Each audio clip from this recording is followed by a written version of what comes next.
హైదరాబాద్ మల్కాజ్గిరిలో నిర్మాణ దశలో ఉన్న ఆంజనేయ స్వామి గుడిని సినీ నటుడు సుమన్ దర్శించారు. ఆలయ కమిటీ సభ్యులతో కలిసి సినీ నటుడు సుమన్ ప్రత్యేక పూజలు చేపట్టారు.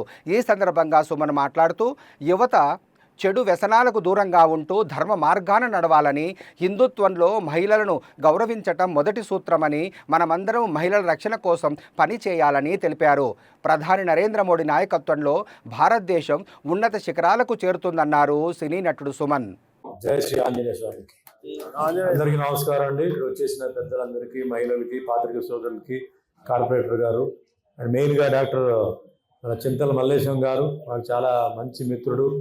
మా షూటింగ్లోనే వస్తుంటారు. మల్లేష్ గౌడ్కి ఆయన పరిచయం చేశారు.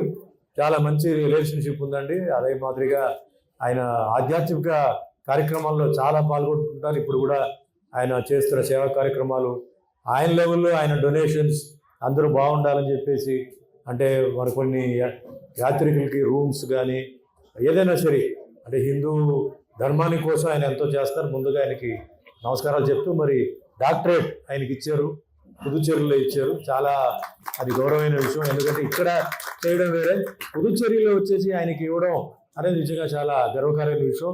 ఆయన చేసిన సేవలకి వాటికి ముందుగా మనస్ఫూర్తిగా అభినందన చెప్తూ, మరి ఈరోజు ఇక్కడ గుడికి రావడం జరిగింది. మరి ఇక్కడ ఆంజనేయ స్వామి గుడి మీ అందరికీ తెలుసు. అయ్యా వాళ్ళు ఈరోజు అమ్మ బ్రహ్మాండంగా పూజ చేశారు. సరే, అందరూ మనందరికీ హిందువులు ఉన్నారు ఇక్కడ. సో నేను ఒక ఆర్టిస్ట్ కాబట్టి నేను ఏదైనా మాట్లాడితే మిగతా వాళ్ళు ఫీల్ అవుతారు కాబట్టి ముందుగా ఒక విషయం చెప్తున్నానండి. నేను ఈరోజు ఇండస్ట్రీకి వచ్చేసి 47 సంవత్సరాలు అయిపోయింది. మొత్తం 11 భాషల్లో 800 సినిమాలు అయిపోయింది.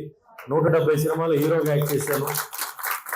నాకు ఎటువంటి సినిమా బ్యాక్గ్రౌండ్ లేదు, సినిమా మనుషులు లేరు, ఎవరు నాకు సహకరించలేదు. మా తల్లిదండ్రుల ఆశీర్వాదాలు, చిన్నప్పటి నుంచి నన్ను పెంచిన మా తల్లిదండ్రులు, మా అమ్మమ్మ, వాళ్ళందరూ మర్చిపో. అదే మాదిరిగా మా గురువులు. నేను చదివింది ఒక క్రిస్టియన్ కాన్వెంట్లో, పెరిగింది ఒక ముస్లిం అట్మాస్ఫియర్. అంటే మా ఇంటి పక్కనే ఒక ముస్లిం ఫ్యామిలీ ఉండేది.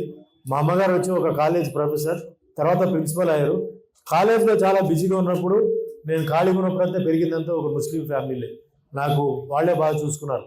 కాబట్టి ఇప్పుడు నేను ఏదైనా మాట్లాడుతున్నానంటే ఎవరిని కించపరచడం కాదు, ఎవరిని మర్చిపోలేరు. నా అభిమానులు అందరూ Hindu, Muslim, Christian, Sikh, Parsi, Buddhist, Jain అందరూ ఉన్నారు.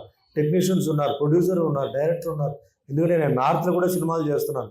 సో వాళ్ళందరికీ పాదాభివందనాలు చేస్తూ, నేను ఒక హిందూ కాబట్టి, నేను హిందూయిజం సపోర్ట్ చేస్తాను కాబట్టి, హిందువు నిలబడాలి కాబట్టి, హిందువులు మన భద్రత చూసుకోవాలి కాబట్టి, మీ మహిళలు అందరి జాగ్రత్త కోసం నేను ఈరోజు మాట్లాడుతున్నాను.